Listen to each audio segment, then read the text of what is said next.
Just jumping in here quickly to let you guys know that I have recently created a Facebook group for listeners of the Live Train Perform podcast. So this private forum is the place to connect with other podcast listeners and guests, as well as to interact with myself and other coaches who have provided content for the Coach's Corner episodes. So in this forum, you can ask questions, which I can then answer in the group, or I can use them for episodes for my Q&A sessions, post relevant articles, you can share memes. The goal is to create a network of like-minded people so that everyone can interact with each other. You guys, the listeners, the audience members, can interact with a network of professionals in the fitness industry that have provided good quality content for the podcast. To gain access to this private group, all you need to do is leave me a rating and review. What this does is allows me to bump up the ratings, draw bigger names, bigger guests to the podcast for your listening pleasure. Once you've left a rating and review, take a screenshot of that, send that through to my Instagram at coach_Kobes, Kobes. Once you've done that, go onto Facebook, type in Live Train Perform.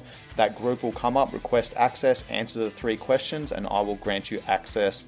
I am in the process of building out my online business. One of the income streams is going to be from the Facebook forum.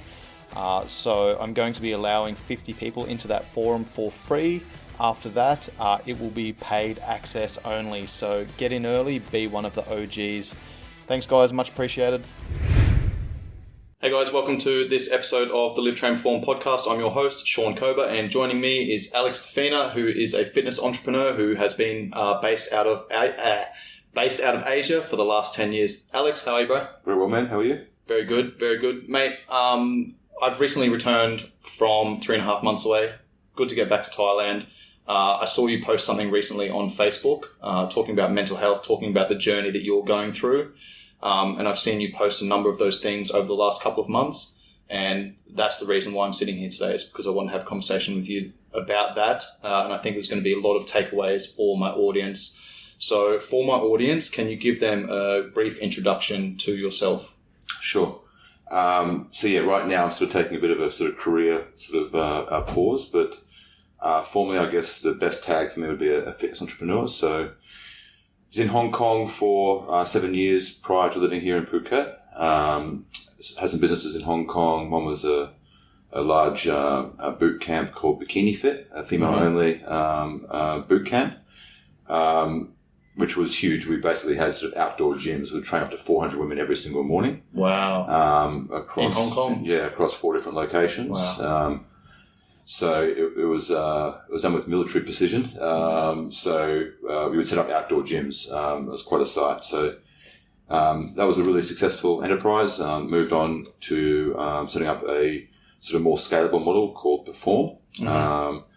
And so Pherform, again, was a female-only strength and conditioning with a female-specific training system. So I guess, for your audience who are sort of in the health and fitness sort of landscape, understanding that obviously a female's body responds quite differently to a male's body. And if you're trying to have a training system which ticks the boxes of, developing strength, developing endurance, creating some kind of aesthetic in the body and so on, we have a training system which is sort of a done-for-you training system sort of throughout the working week, appealing to busy professionals who understand that sports science is more complicated than just doing something exercise related. Often sets and reps. Yeah. And so really awesome training system. And I've recently sold that to the lady I had managing that. So I was running that remotely from Phuket for the last 3 to 4 years. Mm-hmm. I currently consult to a group in Singapore, and I've been doing that for about a year. And so apart from my consultancy stuff now, I'm just kind of hitting the brakes and sort of deciding my next move. So that's the last 5 years in a nutshell. Cool, man. We're going to circle back around to the reason why you're taking a break from business, which will probably tie into the next question, which is one of the first things that I ask most of my guests, and it relates to a charity that I'm an ambassador for, which is SwissAid, which is an Australian-based organisation, which was originally created to provide some tools, techniques, structure for veterans initially, but has been pushed out to the wider community since the pandemic kicked off to help people structure in and schedule their 8 pillars of health and wellness, which is sleep, nutrition, time management, discipline, fitness, personal growth, mindfulness, and minimalism. Do any of those pillars stand out for you right now? Personal growth. Mm-hmm. Yeah. Mm-hmm. Why so? So, personal growth is an area that I've always been fascinated by. I'm an avid reader, and I've read probably 3 fiction books in my life. So I've spent a long time with a sort of inward lens at myself, and going through my own personal motivation and driving force. Some sort of training I'm doing at the moment. Personal growth is my absolute primary sort of motivation or driver. Mm-hmm. And the reason I'm so focused on that right now is I'm aggressively trying to play devil's advocate to every belief system that I have. And so to be fortunate enough to be in the position, sort of, financially and location, all the rest, to not need to be doing something. Why are you doing that? Because that's a very difficult skill to cultivate that not many people actually take on, is to challenge their own belief systems. Why are you going through this process yourself? So this is where I've probably got a very bipolar answer for you. On one hand, I've always had a very non-absolute view on everything. So, at some points I've been quite successful as an amateur athlete, as a strength and conditioning coach, as a sports nutritionist, and I've had some pretty rigid beliefs over those times, but I've always been open to dropping that belief in an instant in light of new and better information. And so whilst I believe I've always had a healthy approach with being okay with losing the old paradigm in replacement of a new one, I've realized that in my current situation career-wise, what I was looking at doing and what I might end up doing was on momentum and feeling like I need to be doing something. And so now it opens up Pandora's box of identity and sort of how you identify yourself of, I'm the guy that gets shit done. I must be moving at 1,000,000 miles an hour. Gotcha. And so I reached a point of sort of anxiety of how do I perfect, maybe for your background in the military, once you reach a certain acumen in a certain discipline, you develop a bit of,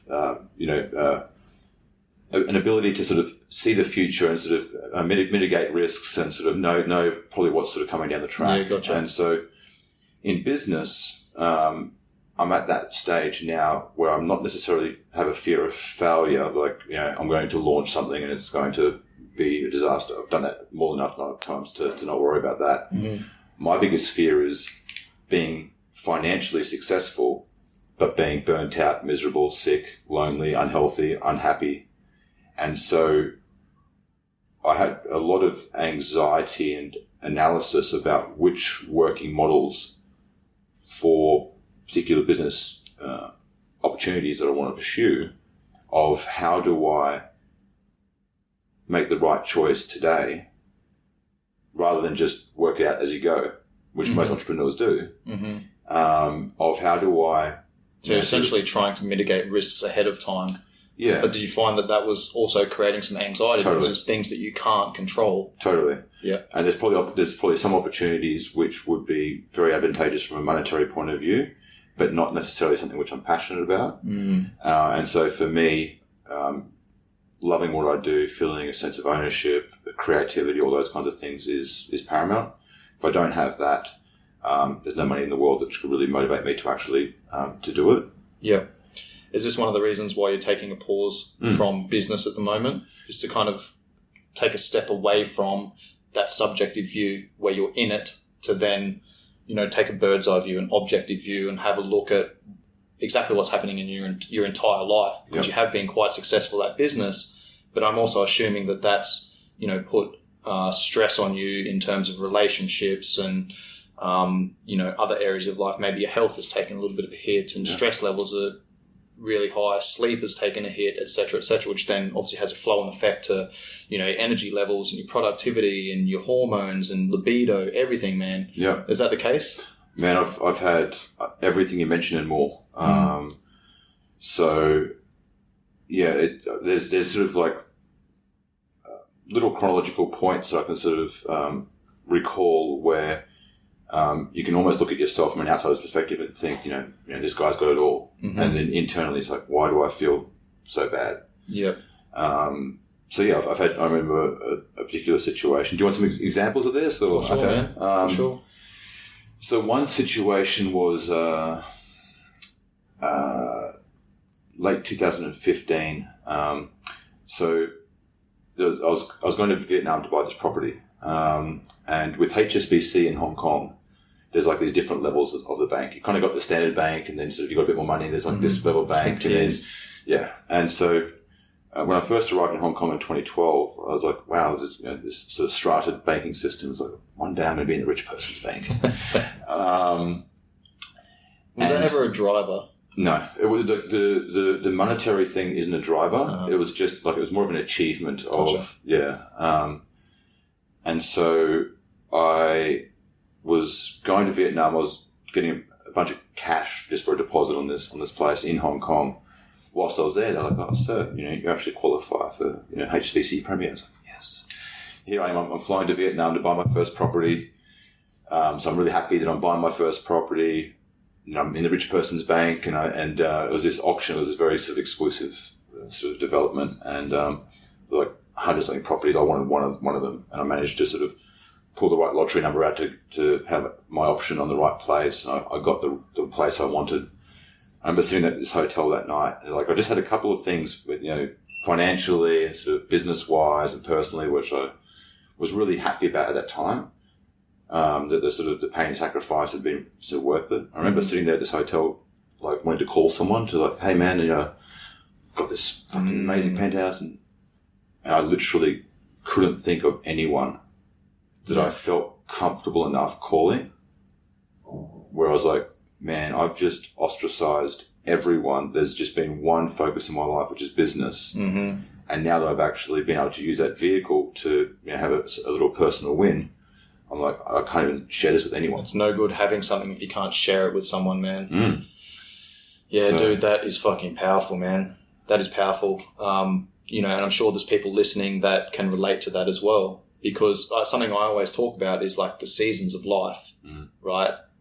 Like, there's going to be times where we need to put our head down and focus on business to make sure that we get ourselves to a financially stable position so we can deal with a pandemic, for example, or, take the holidays that we want to throughout the year, or, I used to go traveling for 3 to 4 months every year, but the 8 or 9 months that I was living in Tasmania running my own PT business was just making enough money so then I could go and spend that over 3 to 4 months without dipping into my savings, right? So, I was making enough money to be able to live the life that I wanted, and I was totally cool with that.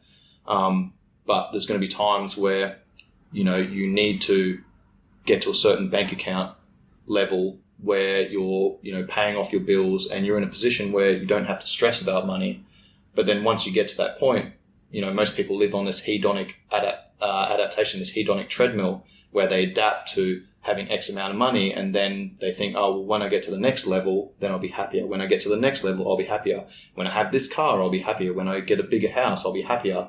But the thing is, like, you adapt to that, and that becomes your new normal. And then the thing that makes you happy again is getting to the next level. And all you're doing when you're on that hedonic treadmill is you're cutting away, and as you said, ostracize yourself from and your friends, and you're segregating yourself from all of your friends, and like those relationships start falling apart, man. And, when you get to a place where you're happy, you've got no one to share it with now. So something I always talk about is like, sometimes business needs to be the number one priority, but it can't be like that forever. Sometimes relationships need to be the number one priority. Sometimes training needs to be number one priority, nutrition, health, et cetera, sleep. So, tying back into the very first question, personal growth has been a big focus for you recently. Has there been a time in the past where you know, maybe one of those pillars have slipped, or something else has been more of a priority, like your fitness might have been more a priority, or your sleep might have been more of a priority, or there was a time in your life where, you know, you got kicked in the teeth and you're like, oh man, my sleep hasn't been enough of a priority. I need to now make this my number one value. Yeah. Pretty much all of those were sacrificed for the better part of the last decade plus. Mm-hmm. You know, when I moved to Hong Kong, I'd been sort of relatively successful in Australia, and I've always been entrepreneurial, so I've had businesses in other industries and so on. And I was running pretty hot. I remember the message from pretty much everyone in Australia was like, hey, when you get to Hong Kong, just you know, cool the jets a little bit. I did the complete opposite. Because you were on a roll, man. Yeah. You had momentum. You were on fire, and you wanted to continue with that, right? Yeah. And just the challenge is my personality. I'm not a offensively aggressive personality. I'm a counterpuncher, and so I need to put myself into situations. And so, being successful in Australia, leaving everything behind, moving to Hong Kong where I don't know anyone, with some suitcases and some sort of half fleshed out ideas. And I turned 30 when I landed there. And to you know, have your back against the wall. I mean, Hong Kong is not, it's like New York. It's like you don't go there to, you know, for an easy sort of way of life. Yeah. So I've put myself into plenty of situations, and I've realized that from a business point of view, and maybe in other areas of life as well, I've experienced the most growth by putting myself into the hottest furnace. You know, when I first got into strength training, the first thing I did was go up to the biggest, baddest dudes and go, hey, you know, if you see me doing something wrong, just give me a clip over the ears and tell me. Before you know it, you're training with, you know, the biggest, baddest dudes. So I've had pretty fast learning curves by being willing to subject myself to those difficult situations. But I think at some point that went from being a growth process that I was comfortable with to an identity, where it turned into I'm only going to look at business opportunities which are the most risky, less chance of working out, require the most pain and sacrifice, and so, you know, in sort of MMA terms, if you approach business like Vanderlei Silva used to approach fighting, just because you want to have a slugfest, then you're going to end up looking and talking like Vanderlei Silva. And so, great analogy. I realized that I was maybe unconsciously picking the hardest fights because an easy binary process. I've left plenty of money on the table, plenty of business opportunities, simply because it didn't ignite anything like some form of intrinsic challenge within me. But realizing that when your back is against the wall, and there's no way that anyone can make an analogy as serious as what you've seen. But when your back's against the wall in a business situation, then yeah, your happiness and your relationships and your own health has to take a back seat. I mean, there was a situation there in 2014, and I'll try to dial it down for the listeners, but I was passing blood every bowel movement, and not like a little bit of blood, like a murder scene, for 8 months, every single time.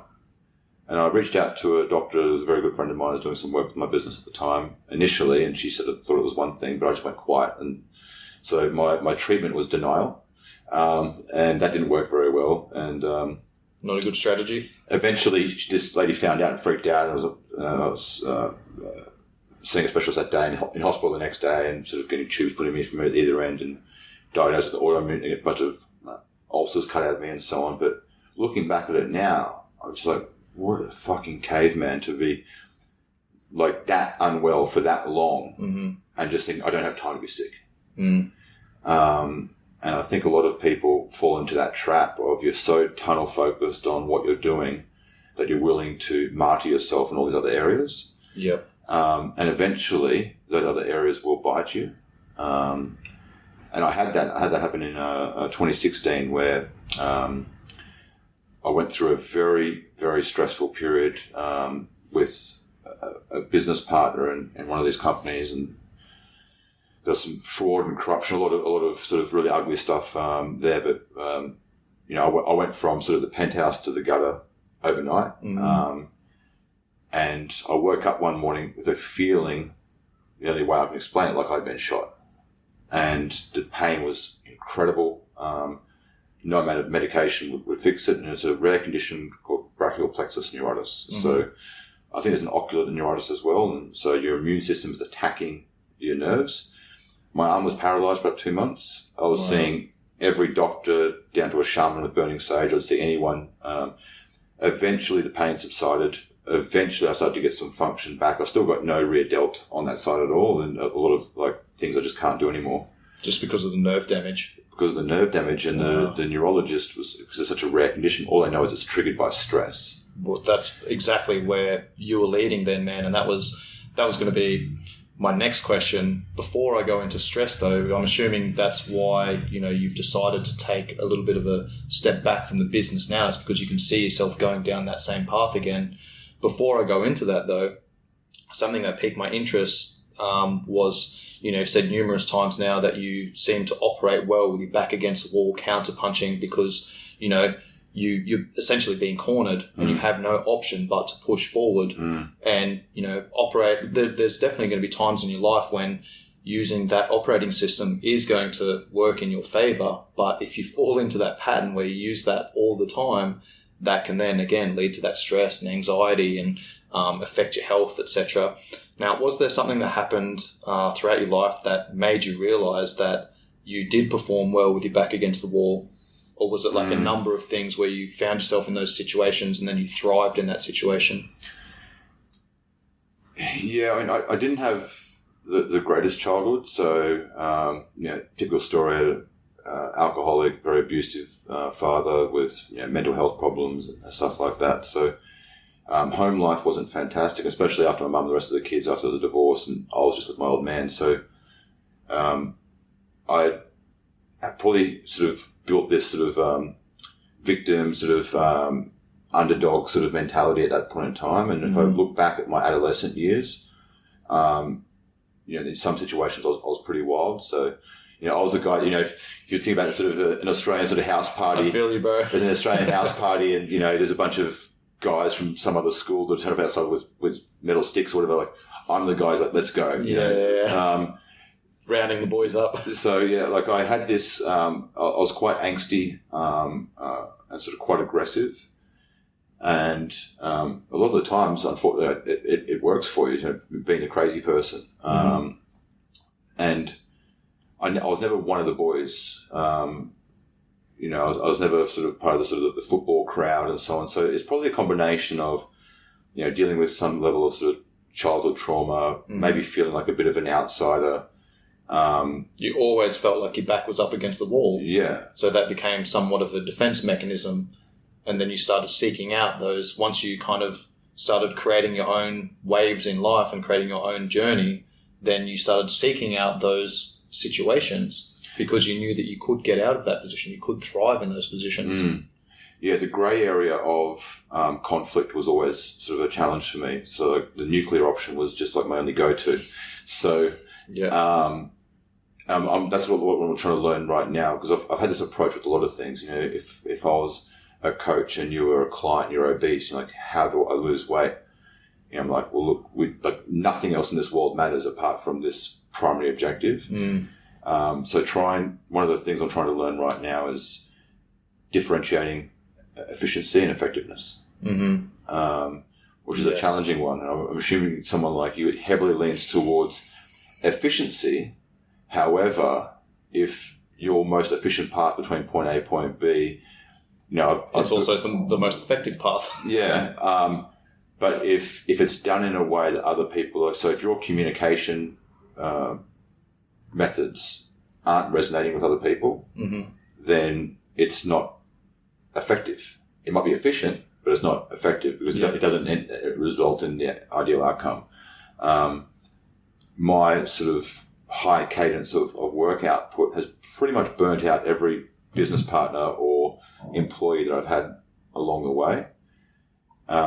And realizing that they didn't have the same driving force or the same emotional buy-in as I did has been something which came sort of after the fact. Which I'm sure also created stress and anxiety and, this kind of personality conflict where you're like, why the fuck are they not putting in the work that I'm putting in? Like, they clearly don't care about this project as much as I do and blah, blah, blah, blah. I'm sure that's created some conflict in your life as well. Massive. It's very difficult as well to have a common language of intention. And so to make a fitness example, let's say I'm the coach, you're the client, you're obese, life is a train wreck. And you're saying, look, I'm depressed, I'm borderline suicidal, blah, blah, blah, blah. In my mind, I embody that emotion. And again, it's like, we need to burn the boats. Nothing else matters. We need to get you to this outcome. If your actions don't marry what I think is required in terms of actually turning this thing around, eventually that turns to some kind of resentment and conflict. Yep. Because it's like, you told me that this is this important. But we're using language is clunky. And so if someone says, I'm all in, what does that mean? Dude, that's a great, I love that you bring this up because, I struggled with that as well. When I first started coaching people, it was all about the training and nutrition program. And then when 10% of my clients were getting the results that they wanted and then 90% weren't, I was like, well, it's your fault. And I was blaming them. But then I was like, well, hang on, I'm the professional, they're paying me. What can I do about this? And I started taking ownership of that.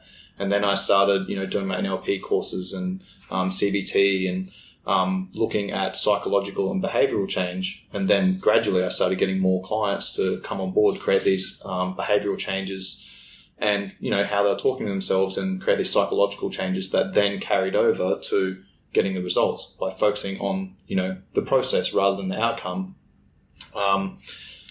I think that's really important as well is understanding that, because as you said, there's an optimal way of doing something which is going to be super effective, but with the average person, that may not be ideal for them, doesn't suit their lifestyle, it doesn't suit their individual circumstances. So as a coach, we need to meet our clients exactly where they are. And instead of, using the most effective way of getting somewhere, we need to maybe take a step back and pull some things out and go, all right, what's the most efficient way to get there? It's going to take us a little bit longer, but it's going to work in with where you're at. And, as soon as I realized that, the way that I realized that was I started asking that question. I'd ask my clients, how committed are you to achieving this goal of losing 10 kilos in the next 6 months? And they'd say, on a scale of 1 to 10, I'm a 10. All right, cool. Are you willing to track your food every day for the next 6 months? No. Now you're a 9. Are you willing to get 8 hours sleep every night for the next 6 months? No. Now you're an 8. Are you willing to drink 3 liters of water? Now you're a 7. Even qualifying, what is a 10? I've had a friend who refers to it as the Alex to Fina pain scale. I remember a client I had a long time ago, and we did one session together, and it was literally just doing a basic movement screen. And I get a message the next day. He's like, "Hey, I'm broken. I can't move my head above my arms, above my head. My shoulder's on fire." I called him up. I said, "Hey, are there any pre-existing injuries?" He's like, "No." I said, How bad's his shoulder pain? He's like, "It's pretty bad." Scale of 1 to 10. I said, scale of 1 to 10. 1 being you stubbed your toe, and 10 that you've been set on fire. And he goes, 7. I said, "That's pretty bad." That's we need to check this out. He goes, "It might just be because I've been carrying my bag on my shoulder for the day." I was like, so even being that ridiculous and that granular of I can't think of more painful ways to go than burning to death. Yeah. But if there is one, I'd replace that with that. But trying to understand when you say, I'm an 8 out of 10 buy-in for this business project, what does that mean? So what I'm trying to learn now is the patience and how much does bias creep in? Because when you want someone to want the same thing as you, let's say you and I are going to start a supplement company. You're like, "Man, nothing else matters, This is what I'm doing. I'm happy to, live on 4 hours sleep a night, 7 days a week." It's like you need to literally go through everything and say, how many hours per day, at what cadence can you operate that day? Are you willing to miss all these things and take a lot more time in the qualification of other people's expectations. Expectations, emotional buy-in. It's literally like measuring your expectation levels versus your commitment levels. It's looking at that ratio and then, coming on board and finding that level ground where, the client and the coach or the business partners or whatever can find that even ground. All right, cool. This is what the expectations are. This is what the commitments are that are going to achieve those outcomes. Yeah. But if there's an imbalance there, then those relationships, whether it's a friendship or whether it's a romantic relationship, whether it's a business relationship or client-coach relationship, like you need to find that balance. You need to find that even ground. Otherwise, that relationship's not going to work out ultimately. And the only way that I've found of having slightly more better outcomes and avoiding some of the pain is you have to sort of take the 100-0 approach and say, look, at the end of the day, it's 100% on me, zero excuses. And that means across the board. Like I've literally had people do criminal conduct and tune me up, lost millions of dollars. I've had people betray me. I've had a lot of negative things happen in the business world. But at the end of the day, I chose those people to be involved with me. I chose those business opportunities. And there's no amount of blame or victimhood or whatever else. Even doesn't matter how bad the situation is, because you then sort of disempower yourself of actually moving forwards with new sort of change. And so, what I'm focusing on right now is trying to learn different gears. I'm trying to, there's some approaches to business, to training, to everything else in life that doesn't mean full throttle,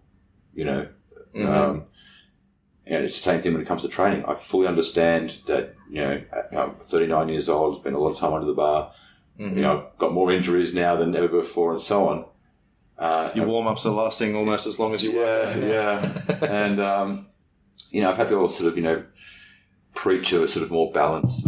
I get that, but unfortunately, I don't like, some people don't like training. I love training and I love the sadistic element of I really enjoy the most difficult aspects of it. So because it's a challenge, you're conditioning yourself to that hardship, that adversity. Yeah. But training for me is it's controlling the stress that you put your body under.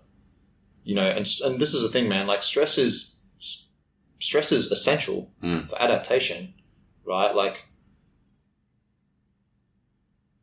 we need to find ourselves in challenging situations so that we can grow, we can adapt. If we never challenge ourselves, then we never grow, we never adapt.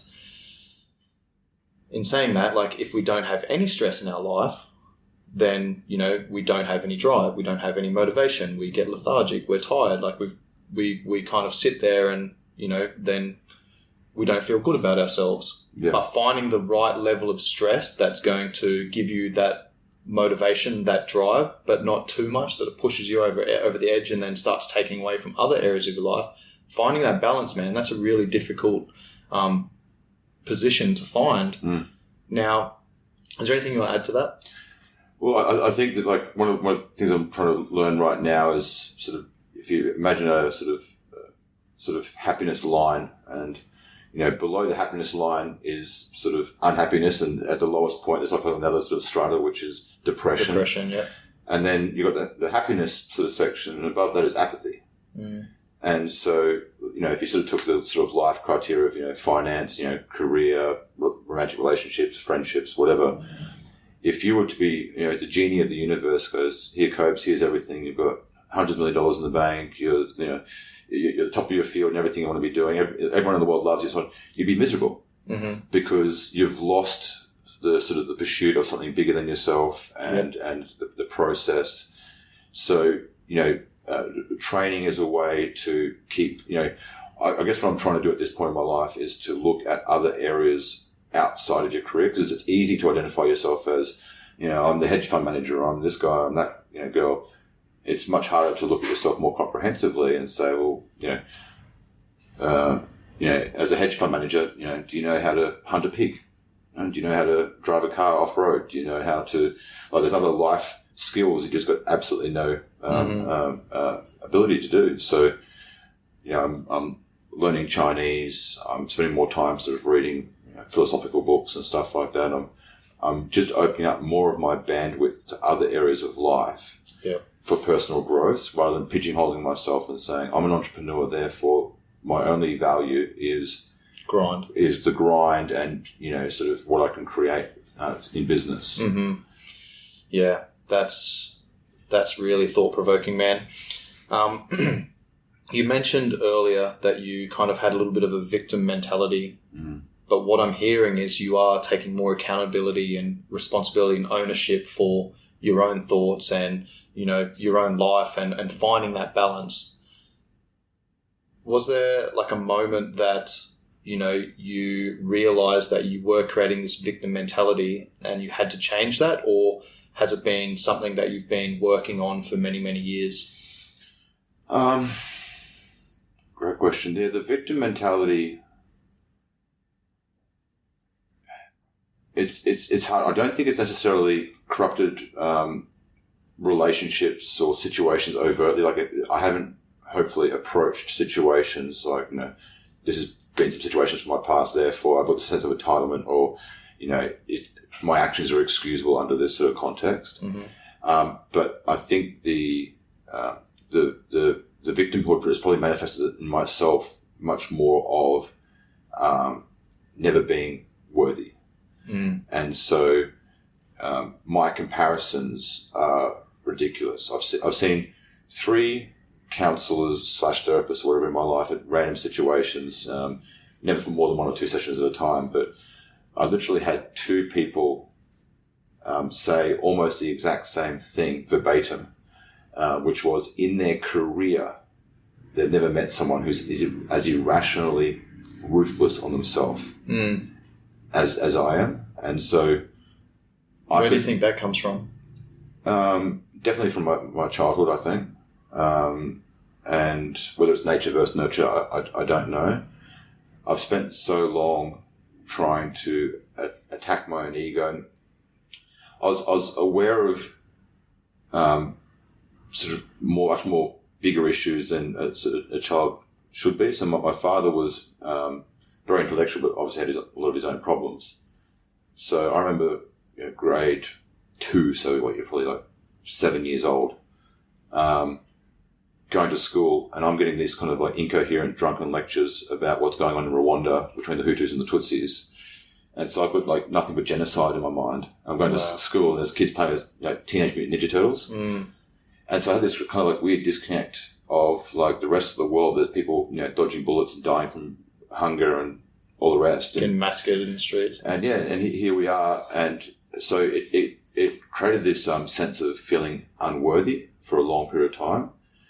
And one of the very few times that was I've had like a sliding doors moment in life. One of those conversations that decades later you can look back and you remember everything about that situation. And it was when I just moved to Hong Kong, and I was on the phone to a former client. And I launched a couple of things in Hong Kong. She was asking how things were going. And she kind of, for some reason, we always kept it on a pretty deep level. And she said, why do you always hold yourself back from success? There have been a bunch of different situations where I'd done all the grind to get the thing to a certain point, and then either put it off to somebody else so they can actually sort of take the trophy or whatever. And so look, I've probably told 5 or 6 people this in my life. It's going to sound crazy, but I don't feel worthy of success. Like, there's so much injustice in the world. Why do I deserve a holiday? Why do I deserve nice things? Why do I deserve to be wealthy? And she said, so you want to help people? I said, more than anything. She said, well, how can you help anyone by being poor? Mm. I was like, fuck. It was like this switch went off in my head. And like just that one comment was almost like it just undid this terrible belief system that being financially successful was somehow being greedy or taking away from people or wasn't impacting the world in a positive way. Mm-hmm. Within a year, I'm earning $1 million in a year, and being able to use that money to affect people in positive ways. We built properties in the Philippines and paid for surgeries and donated to charities, and I've done things with that money that massively fill my cup way more than buying a Lamborghini or something like that would have. Yeah. But just it's interesting that one comment can just flick a switch in your mind that completely flips the script, man. Yeah. It just, because I reserved, being forthcoming with what I probably knew at some subconscious level was a dumb belief system. But it has served you well. Yeah, like how do you articulate there's parts of the world where they don't have all these things, therefore I'm just not going to allow myself to reach my full potential. Like it sounds crazy, but I think because it was instilled at such a young age, the gravity of that belief system was so strong, and that was just like an unlock code. And so that's kind of similar to what I'm going through right now. Is just I know that when I've had plenty of business pursuits where it's just nothing but grind and pain, and it's like wow, and other things you've done like spur of the moment, no any effort at all, and it's been a roaring success. Why do you think that is? I'm assuming the spur of the moment things are like something you're actually passionate about. Yeah. So you have a lot of drive into. It could be. Like I think one of the traps a lot of us can fall into is this sort of not analysis paralysis, but over-analysis. And the problem with that is, I'll communicate as much as I can with work, but I try to think visually. It's like, it's like a decision-making, it's like a flow chart. Mm-hmm. And so, if you decided that Sean should create his own fitness brand with the values, the methodologies and stuff that you believe in, you start thinking, well, look, maybe I can get investors behind me and I can create this like franchisable model and I can launch this. Now you start building up the building blocks, but the initial like point of inception of the idea was here. And the more and more you go through this, the more the bias creeps in and you start to become very protective and you start believing in what you're doing. I have these conversations painfully with a lot of business owners, and they're clinging to, like, they've got a struggling business. They don't want to change anything about it. But if you're to reverse engineer, if you to turn back the hands of time, they shouldn't have been in this game in the first place. They shouldn't have created this model in the first place. Yeah, instead of going left at this crossroads, you should have gone right. But because they committed to that, it's the what's the fallacy called? Not the investment fallacy. I don't remember it off the top of my head. But basically, because you've invested so much time, energy, and effort into something, you just keep grinding, man. You keep pushing forward rather than going, hang on a second, I need to take a step back.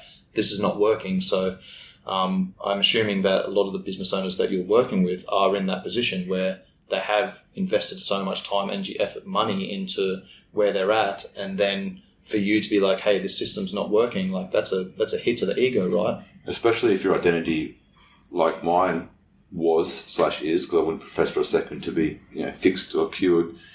If I was to list my flaws, I need a lot of paper. If I was to list my sort of positive attributes, not many. That's something I'm working on as well to not downplay myself so much. But the one things I'm 100% confident in is work ethic and tenacity. It's like you literally have to kill me before I'll stop.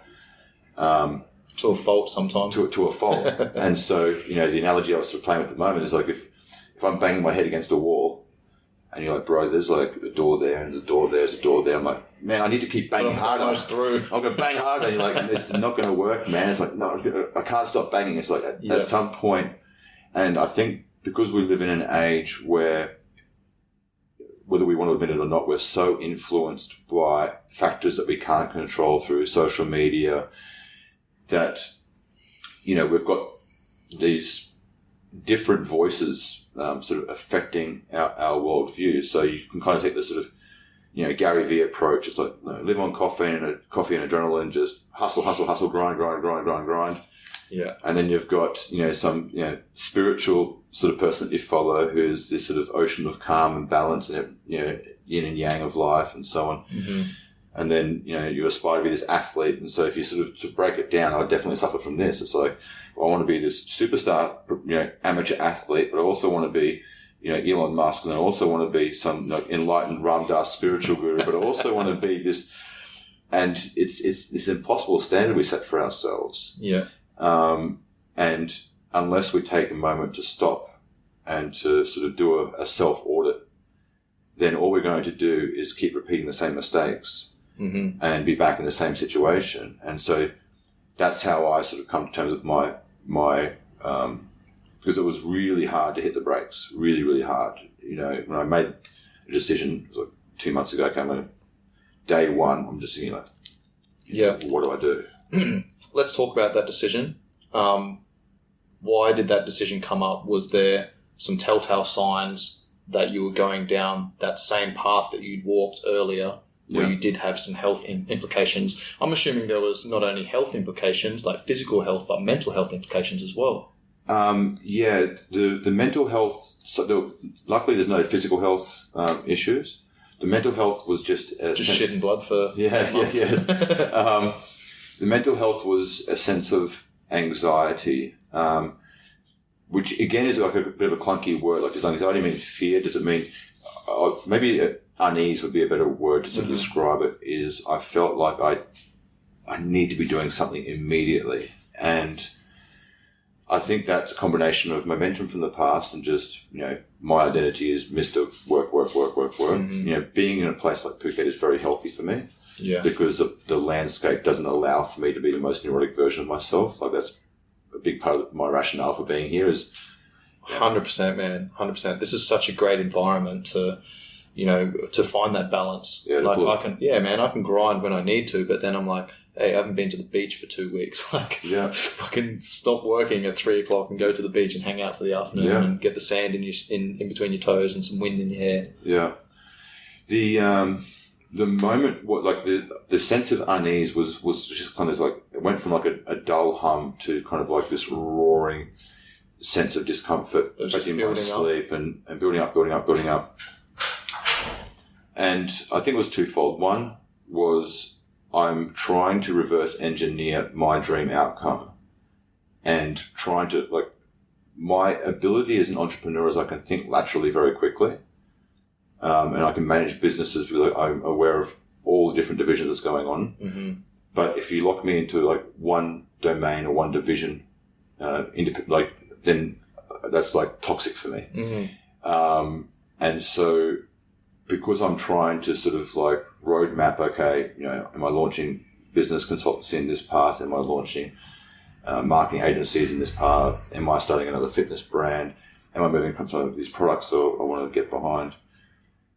I'm trying to like run these like sort of SWOT analysis, pros and cons, kind of like road mapping in terms of business strategies for all these concurrently, which is like in your head trying to build out 12 businesses at once. And I had a sort of an epiphany moment one night where, if I look at the last 5 years, I mean, the last 15 years before that was a grind, but the last 5 years, you know, the sort of cliff notes of challenge has been losing a business to sort of unfortunate circumstances, losing a stack of money. You know, I've spent a year and a half working with the ICAC, which is like the FBI, you know, the International Commission Against Corruption. Wow. I had a prolonged media attack on me as being the perpetrator of something when the reality was the complete opposite. So it's kind of like, imagine you were framed for a crime for a year and a half as being the perpetrator. Actually, you're the victim, but because you're working with this company and everything's sort of working with the law enforcement, you can't say anything about it. So I lost plenty of good friendships. I really suffered. You know, I'm walking into my other businesses and people are like, you know, it's not as fun to work here anymore. Like, my life is such a fucking shit show right now. Yeah. Then I spent a year and a half at a Chinese bank, pushed through a bankruptcy petition on me. So I found out that I was bankrupt. And remotely from here, fought them through court and got it overturned. Wow. Had that win. Just as like you sort of, so it's like this kind of constant sort of like your head's underwater, you get half a breath and it's back under. And then it's back under. Then, you know, I had like 6 or 12 months. Then we had the Hong Kong protests, which was damn near civil war going on for a year. The only thing which ended the Hong Kong protest was COVID. So I feel like I've run these ultra marathons, one after another. You feel like you're finally coming around the corner to the finish line. There's like an angry mob with sticks. And what I've been saying to myself over this period of time is, when this is done, because for me there was no plan B. You know, I don't have, you know, anyone to sort of bail me out, and I just would refuse to. I'd go out on my shield. So that tenacity and grit served me well during that period of time. Mm-hmm. So I think that I had my brain stuck in that sort of fight or flight zone, which I'm sure you can relate to a lot. But the epiphany moment came. It's that saying, be careful what you wish for, because you might just get it.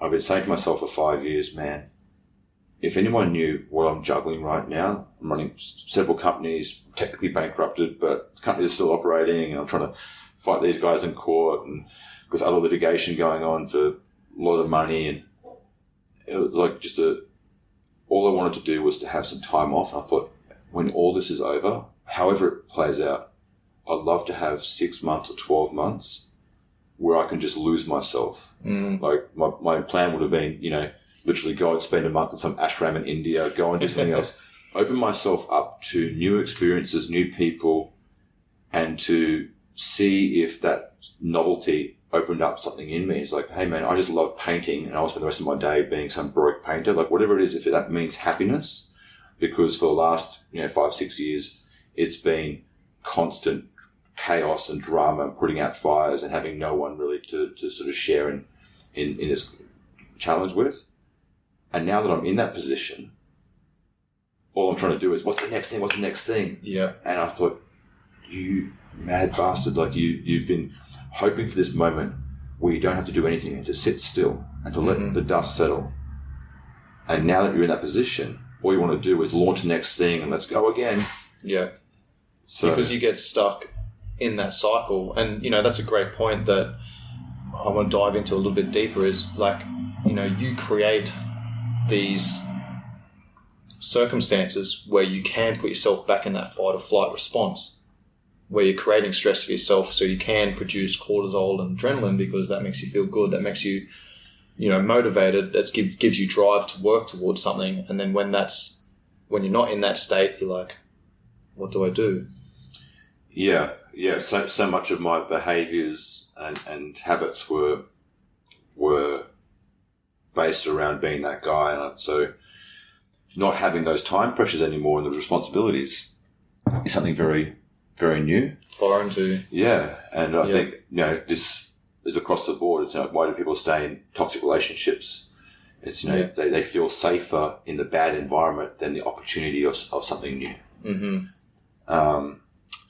That's a great point, man. That was one of the first things that I wrote down is, like you mentioned, that you don't have any problems like stepping into the unknown and, challenging yourself through new opportunities. And, it's just simply using the word opportunity creates a completely different mindset and a completely different physiological state than saying obligation.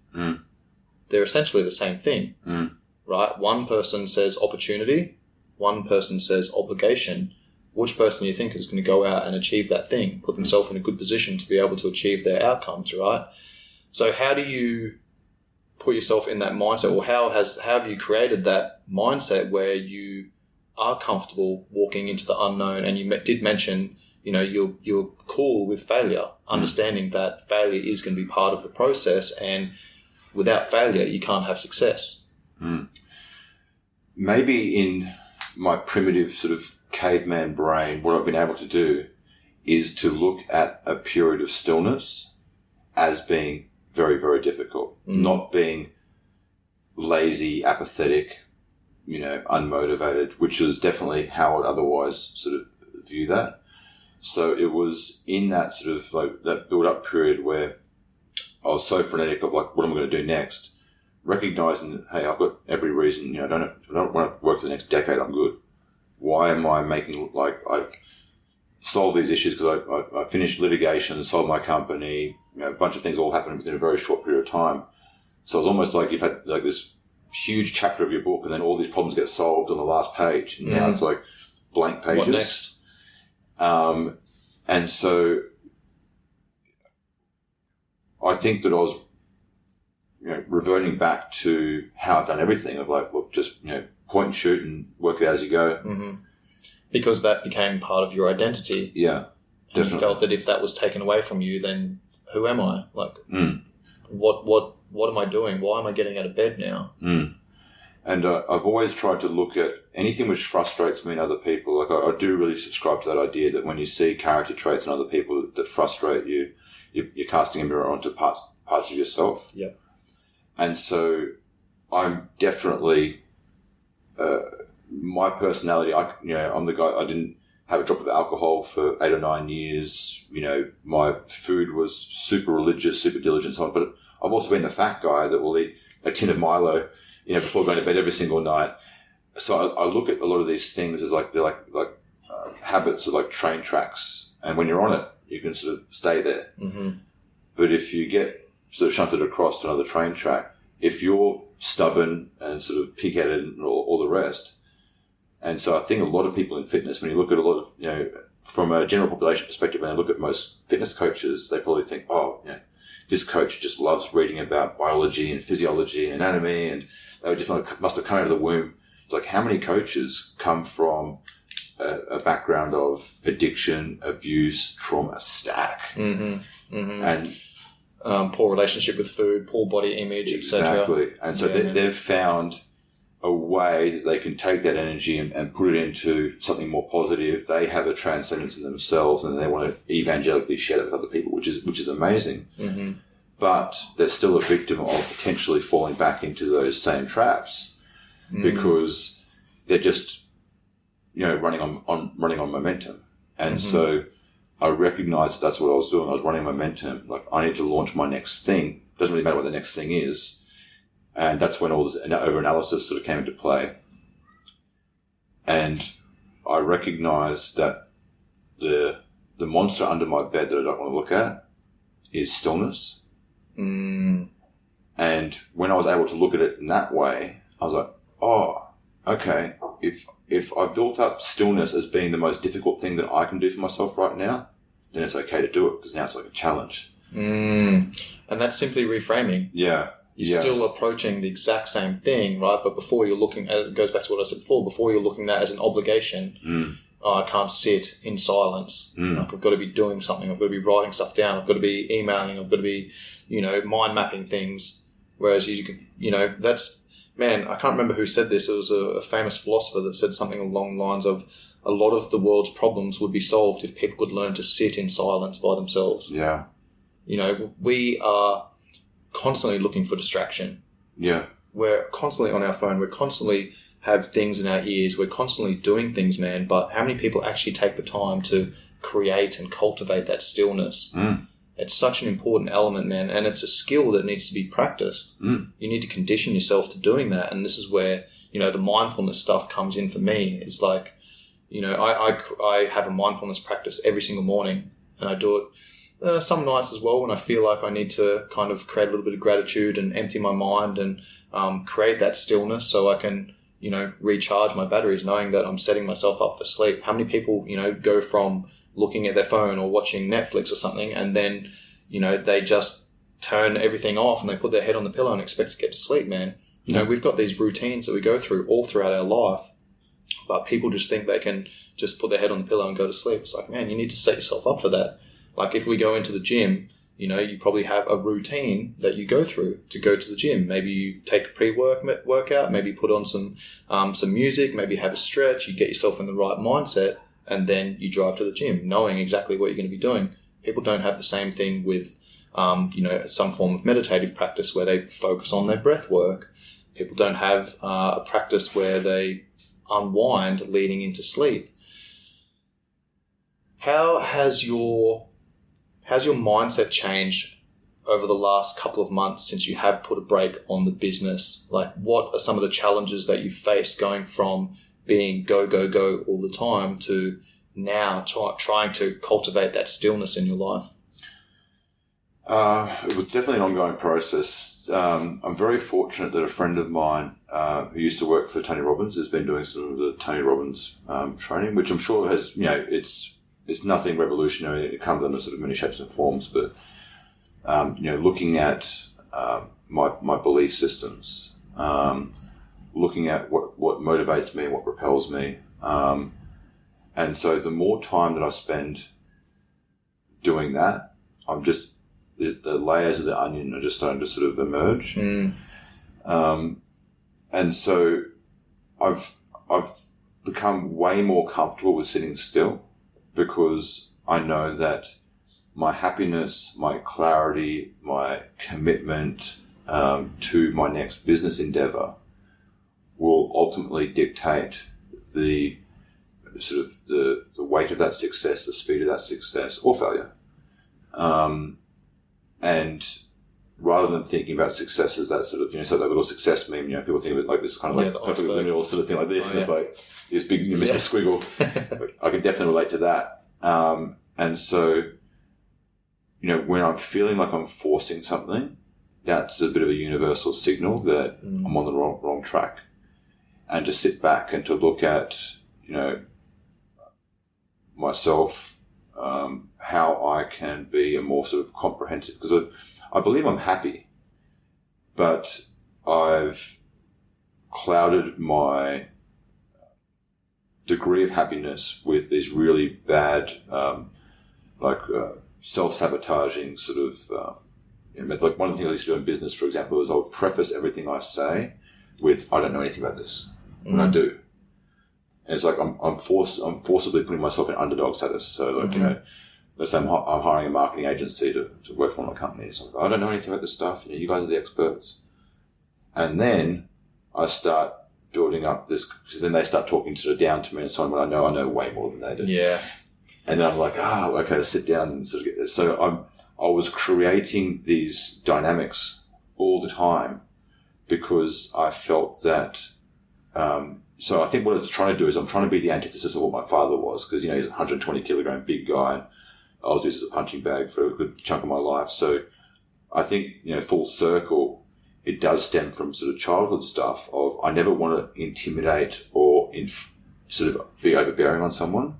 But what it's resulted in is being probably too much of a pacifist, allowing a situation to get to the point where I'm sort of the underdog or whatever, and then sort of hitting the kill switch. And so what I'm trying to do now is to be a bit more balanced and be open with areas that I'm very confident and have strong opinions on, be open to areas that I don't have strong opinions on, and just recognize that ultimately, I've tasted financial success, I've tasted failure. There's no difference in happiness based on those external sort of factors. And probably the biggest change for me was getting engaged to my partner Claire. Is just even the engagement process for the first time in my life, being in a relationship with someone like, this is the one, 1,000%. There's just no doubt in my mind.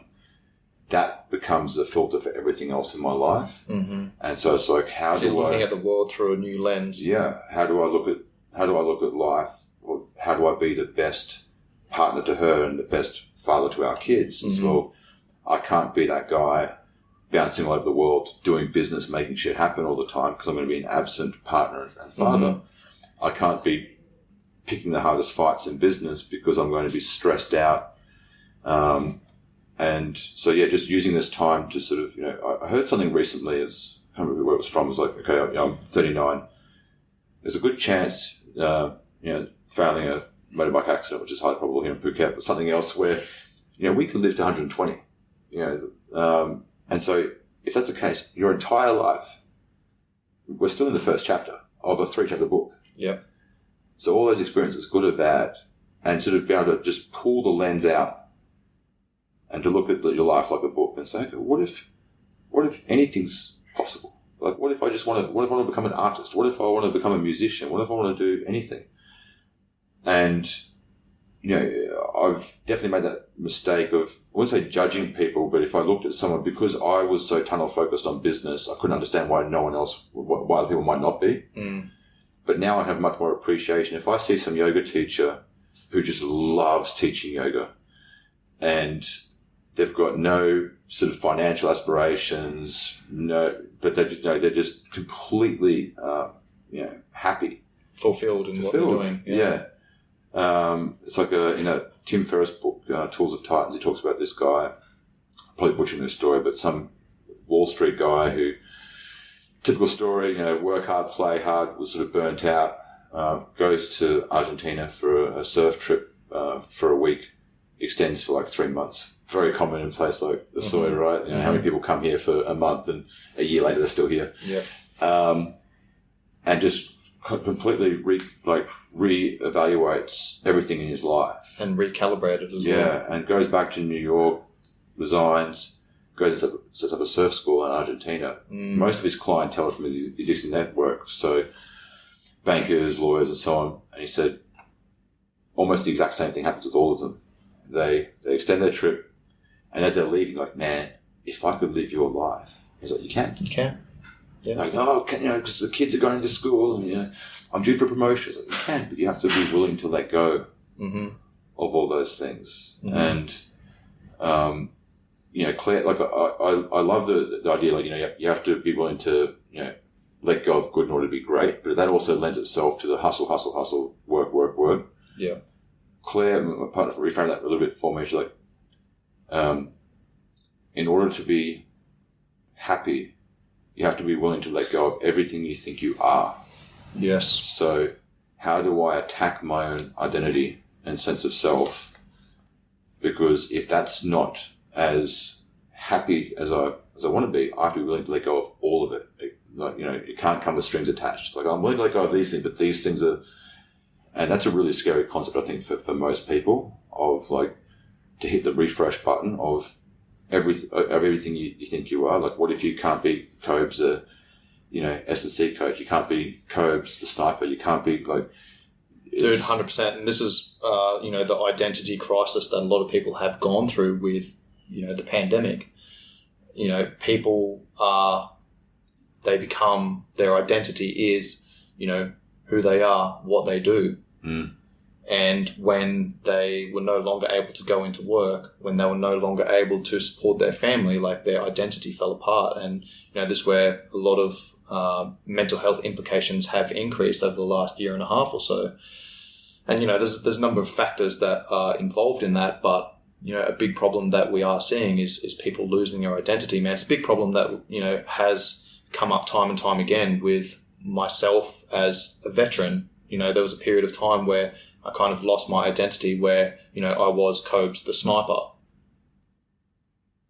and I was my rank, Lance Corporal, and I was, this highly functioning soldier. But then once I got out of the army, like, I was no longer that. I was no longer that title, right? And then I had to reinvent myself. And this is where, sometimes we talk about, leaning into the unknown and stepping into uncomfortable situations. And sometimes we have a choice to do that. When we have a choice to do that, then it makes that transition easier. But when you don't have a choice to do that, that makes that transition so much harder, because you're not the one that's saying, hey, I'm going to move from being this identity to recreating my identity. Now it's just been stripped away from you. And I think that's where a lot of the problems come from. Yeah. Yeah, I can relate to that in the business sense of having the rug pulled out underneath you. Certain pivots weren't a decision. External circumstances created them. But one of the things I try to remind myself of is it comes down to that sort of, it's respond or react. And, the external circumstances are never fair, but how each person deals with that is up to sort of personal sovereignty. And the better your ability to sort of take stock of what's going on, to maybe remove yourself from what's going on. And that's what I just try to look at the time perspective. Yeah. So much. I mean, you can literally just look at it. Gives you a frame, right? It gives you a reference point. Yeah. Yeah.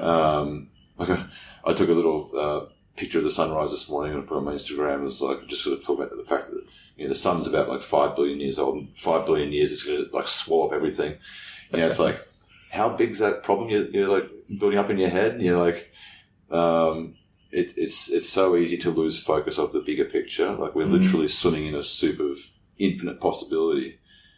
And I think that's why a lot of people don't like going down the rabbit holes of like, what is the nature of the universe? Like, how big is this thing going? How long has this been around? Is there a multiverse and so on? Because it's a lot of unanswered questions. But I actually find a beauty in that, and the fact that if your brain is just kind of stuck in this groove of, I used to be this and now I don't know what I am, or, I'm going through this situation right now that's not fantastic, is you can just kind of look back and go, man, none of this matters at all. Mm-hmm. It's like that Emerson quote, I've experienced many great tragedies in my life, some of which actually happened. Yeah. Oh, man. And so how many of the worst things that we're internalizing is that super critical self-talk. It's what will people think about, fill in the blank. Mm-hmm. How many times has anyone ever stopped you on the street and say, Cove, sit down. This is why you're a piece of shit. This is why everyone doesn't like you. And this is why you're a failure. And this is why, yeah, they'll say that behind my back. Never. Right. Yeah. And for the people who say things behind people's backs, I've had stacks of that. That's a mirror, man. Again, it's a reflection, right? Yeah. I've been guilty of it. There's definitely times in my life where I've trash talked someone behind their back. We all have, man. And I always walk away from it feeling dirty, and I try to look at what was I trying to do in that conversation, which led me to talking badly about someone behind their back. And recognizing that if I am ever in a situation where someone's talking badly about someone else to me, I hit the pause button immediately. Like if I was sitting here trash talking someone we both know for an hour, you're not going to walk away and go, man, I can't wait to hang out with Alex again. Like that was such an inspiring conversation. It's a net negative. Yeah. But we do it because of something within ourselves that we're trying to not even necessarily influence someone else. Maybe it's just we're trying to reaffirm something within ourselves. Yeah, a personal bias or belief system. Yeah. Yeah, for sure, man. Yeah. I mean, that's why I don't hang out with too many people, man, because I just don't like drama. Yeah. And a lot of people do talk shit about other people. I'm like, man, I don't want to be involved in that. I don't care about that. I think especially in your world, because someone here said something really, really poignant to me, which is, fighters fight. And... they've got a lot of spare time. They're wired for sort of conflict, and that conflict extends outside the ring and into their personal lives. Sometimes they're looking for that because they identify themselves as a fighter. Yeah. And then, when they're not in that position, they're like, well, who am I? So they need to go and find that. Yeah. Yeah. It's interesting, man. Let's talk about some of the tools that you're using at the moment to cultivate that stillness and allow you to kind of find that peace in being able to sit and be with yourself. Yeah. Mindfulness is one of those things, and this is a very, very new area for me. Mm-hmm. I'm not good with meditation. I've tried many, many times in the past. I could have tried harder. I will try harder. It's just been something which I've struggled to find the right methodology, which, like all new habits, you've got to force it until it becomes autopilot. Mm-hmm. The way that you and I probably eat or train, we're not overanalyzing this thing. You're on autopilot, cruise control. But I'm trying to to undo the way I have programmed myself over the last how many years. For the most part, if I open up my emails, there's never a good news message, or my WhatsApp. It's never this is how much money we made and everything's fantastic and life's great. It's usually like this is today's disaster. These are the fires we've got to put out. And so I can look back at just well over a decade of just waking up and just reaching over, grabbing that phone, and the very first thing I'm doing in the morning is just triggering cortisol and setting myself up to be reactive to whatever's happening and disempowering myself, and so for the rest of today, my brain started on, I can't control what drama's coming towards me. I've got to work out how to deal with it. And you're doing that day in, day out forever. Mm-hmm. I definitely limit social media use. I limit all inbound communication. So I try to be much more selective, which means you spend a lot of time apologizing to people like, hey, sorry I didn't reply to you from 3 days ago. Yeah. But probably the biggest one is just the mindfulness of which lens do I walk into the world through. And so my buddy who's been doing this, Tony Robbins, training with me, did this experiment a couple of weeks ago. Have you seen this video people bouncing a basketball between each other and a gorilla walks in the middle. Yep. So that was a new thing for me. And so, I'm counting how many times the basketball's being bounced. And he's like, what colour's a gorilla? I'm like, what gorilla? You're like, what gorilla? Yeah. You watch it back. You're like, how could you miss that? Yeah, 100%. How could you miss that? And it was a really cool lesson for me of, if I'm waking up and walking into the day thinking, what bad shit's going to come my way today, then if you're looking for shit, you're going to find it, man. And NLP talks about this a lot, right? The diffusion in terms of like what data inputs am I putting in. And so now I wake up and I do like a guided meditation. Why do you go guided? I go guided because maybe it's because I literally just woke up and, it's I almost feel like that's a stepping stone to, because I can meditate, by myself. But I feel that in order for me to go from waking up and having half an eye open, checking emails, to being an ocean of calm, like I need a halfway point. Yeah, man. By having an external force control the guided meditation, it allows me to sort of do something better then. Yeah, I love that. And the reason I ask that is because, obviously I want to take away actionable points for the audience listening. So if they want to, if they find there's a lot of parallels with you and their lives, then, they want to start creating some stillness and start a meditative practice or a mindfulness practice, then, there are stepping stones. Yeah. And, most people think meditation is emptying the mind and it's sitting there and not allowing thoughts come into your head. And if you think that that's what meditation is or that's what mindfulness is and you're not achieving that, then you think you're a failure. Mindfulness is not actually that. Mindfulness is allowing these thoughts to come into your head, not attaching meaning to them, letting them pass, we get like 60, 70,000 thoughts in our mind every day, man. So, mindfulness for me is focusing. It's cultivating the ability to focus on, what's important and discarding the rest. We get all these thoughts come into our mind, so allow them to come in and then allow them to walk back out again. Allow them to come in, walk back out again, and you're not attaching meaning, you're not attaching emotion to them. And then afterwards you can go back and you can go, all right, why was I thinking about this? And maybe start jotting things down. And then you go, all right, well, these 20 thoughts don't really mean anything. It was just random bullshit. But these 3 thoughts, hey, these are things that I need to action. You write that down, you look at your schedule, where can I put them in? That's when you're going to have, you're going to create clarity, particularly first thing in the morning where you wake up, you're coming out of that REM sleep where you're creating these neural connections between memory, learning, et cetera. You're creating these connections, man. A lot of the times that's where people have most of their clarity around business ideas and things like that. So, it's about allowing these thoughts to come in and then jotting them down afterwards and then organizing them and putting them where they need to go.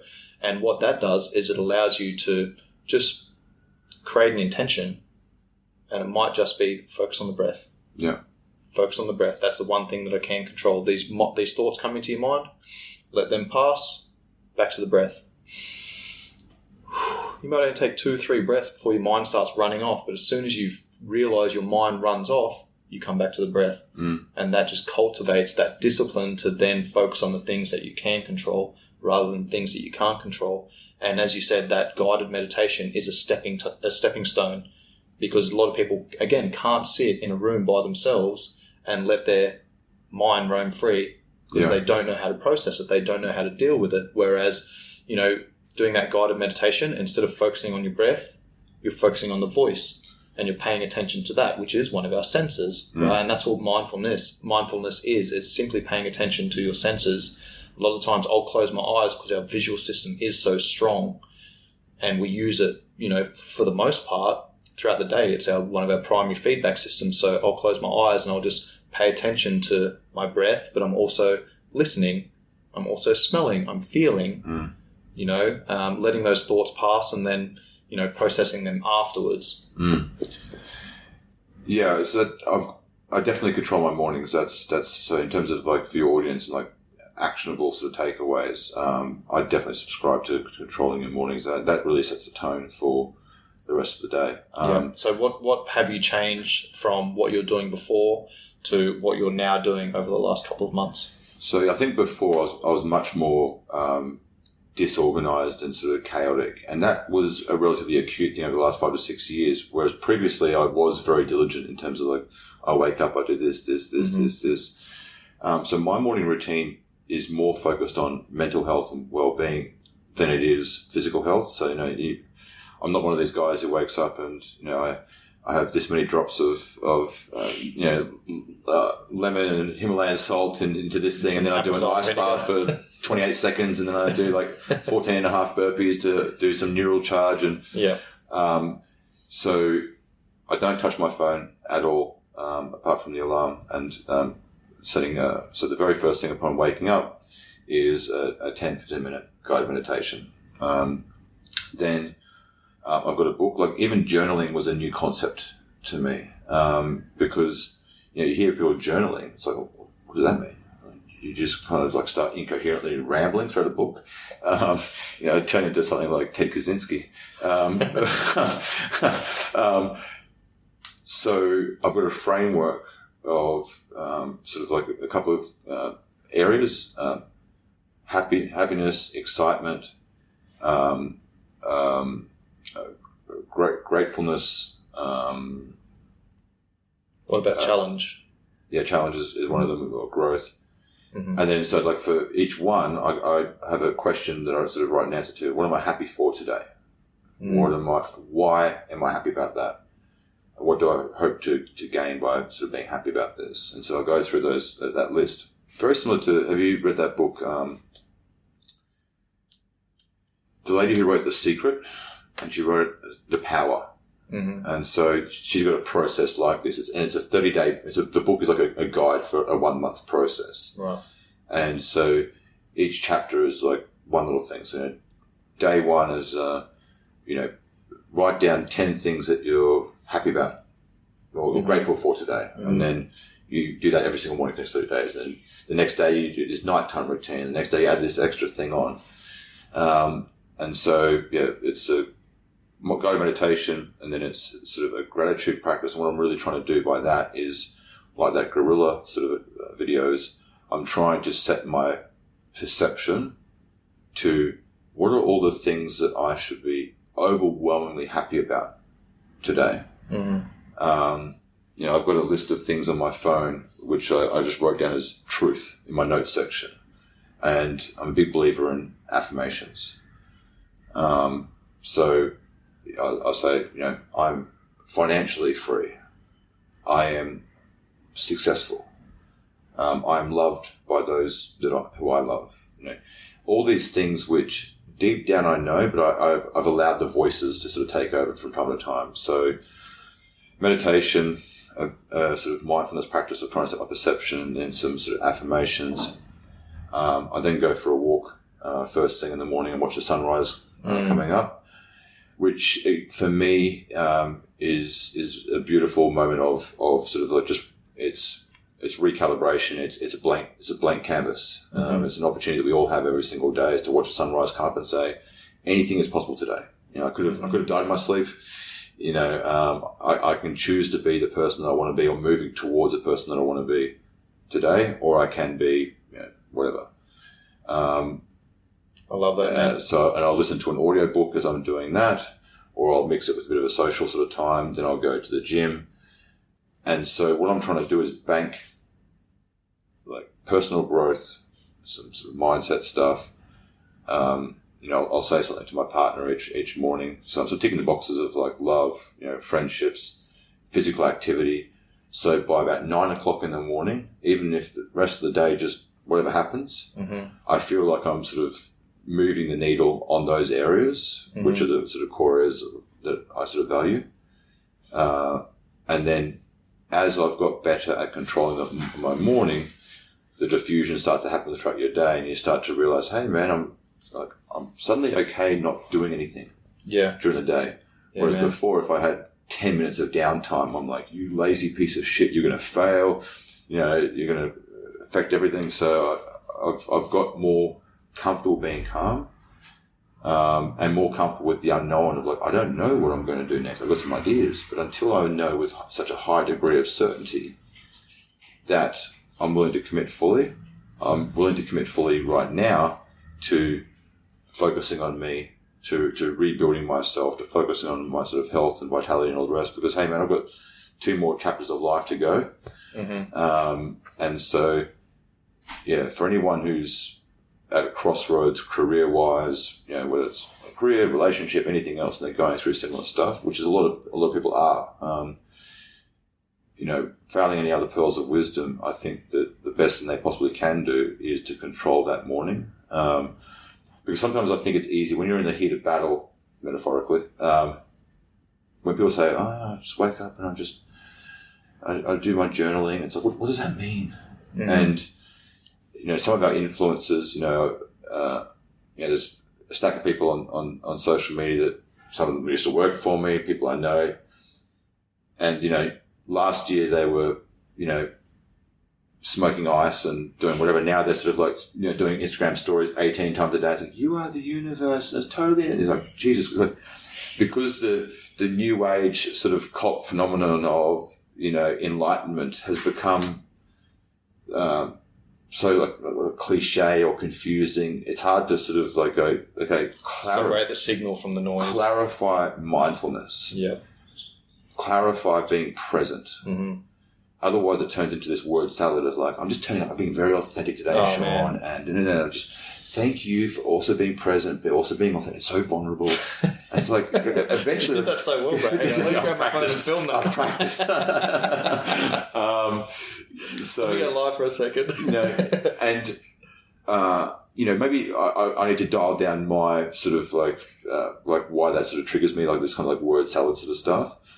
But to the people who have reached out to me who are also going through similar crossroads are typically the same sort of avatars. It's high-profile business people, athletes, ex-military people, all the people who have been a peak performer in their chosen domain. Maybe it's time for them to sort of hang up the boots or to move on.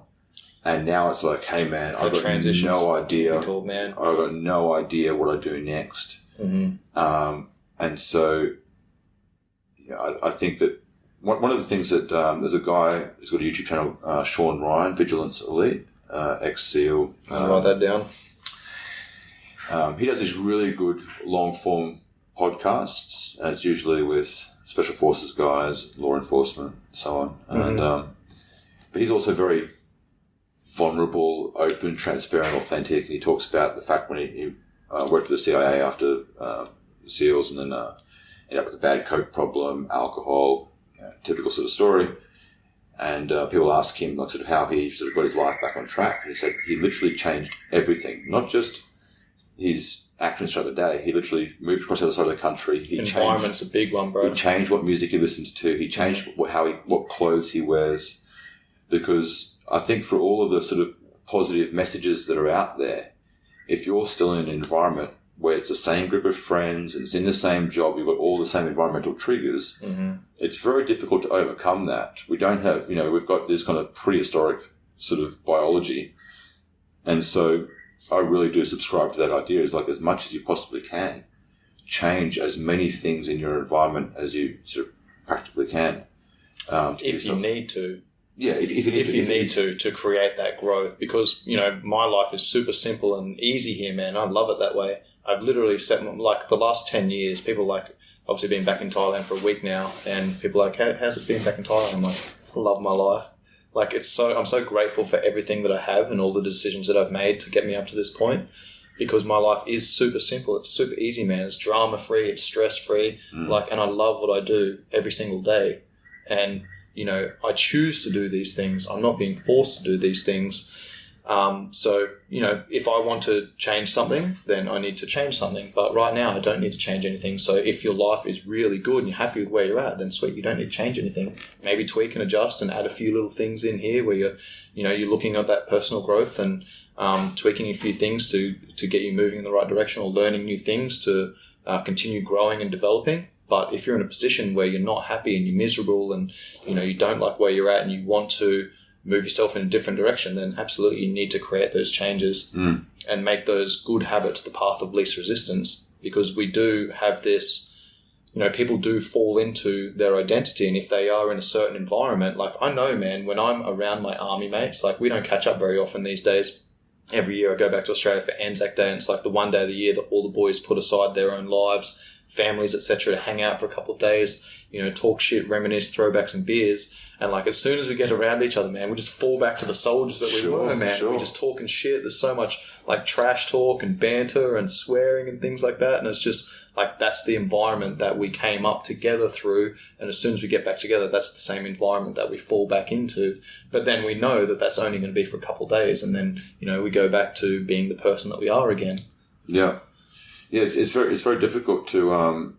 I've often found that people who are struggling, sometimes they stay in a certain environment because they feel like they need to be sort of belaying people below them, and it's like, well, look, if I leave this environment, I'm not going to be able to help other people. So it takes a lot of self-awareness to go, hey, until you've got a certain bandwidth or a certain amount of capacity to actually affect other people.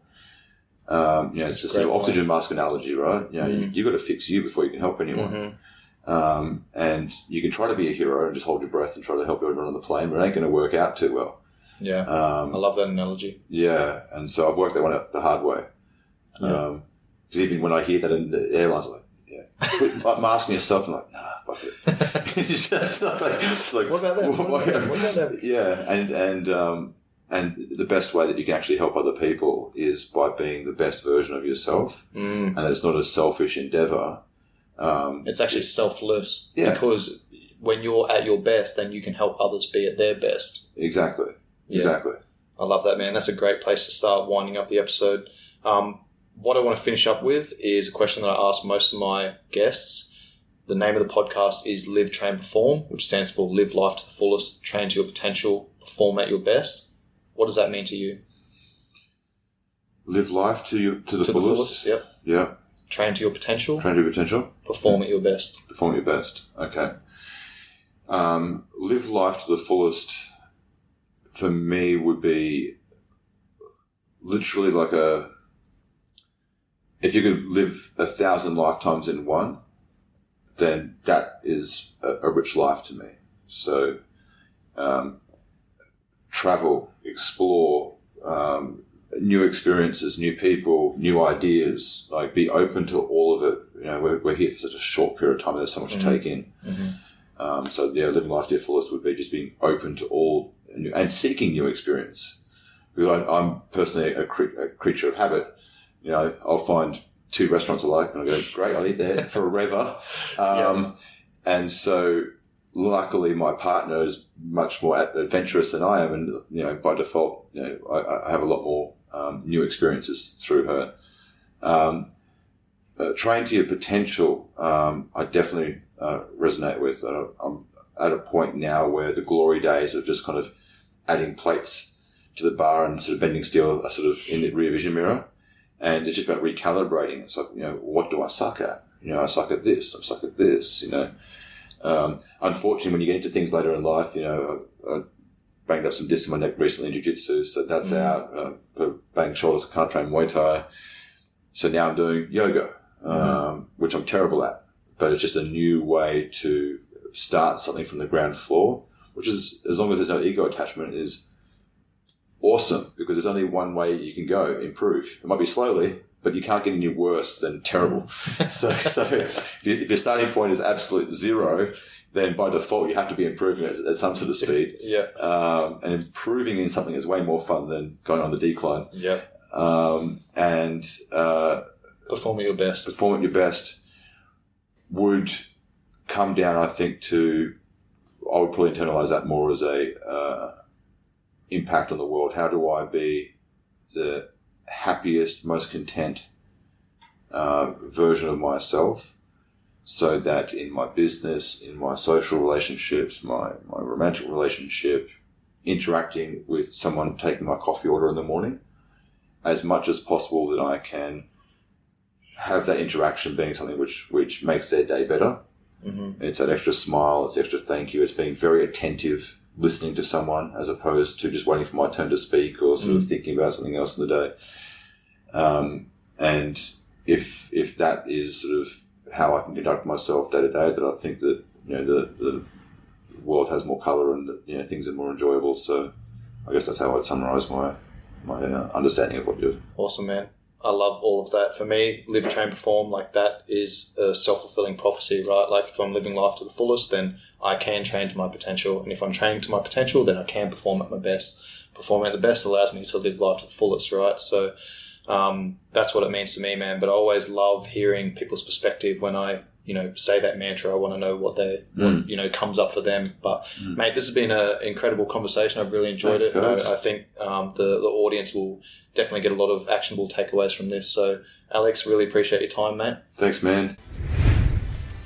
This episode was brought to you by Swiss 8, which is a proactive mental health program designed by veterans, initially for veterans, that has been pushed out to the wider community, that allows you to structure in and schedule their 8 pillars of health and wellness, including nutrition, sleep, time management, discipline, fitness, personal growth, mindfulness, and minimalism. This episode was also brought to you by Be Spunky, which is a male hormone optimization supplement that I've been taking for about a year and a half, and I absolutely rate. It is a TGA listed nutraceutical, meaning that it's made from all organic produce to help you manage and optimize your stress levels, which in turn increases your ability to improve testosterone production levels naturally. Use the code COBES10 at checkout for your 10% discount. All of those links will be in the show notes. If you got some benefit from this episode, please make sure you pass it off to your friends and family. I'd appreciate any shares on social media platforms. If you tag me or if you share it to your stories, make sure you tag me so I can share that as well. Any 5-star ratings and reviews are much appreciated. Much love, guys. Peace.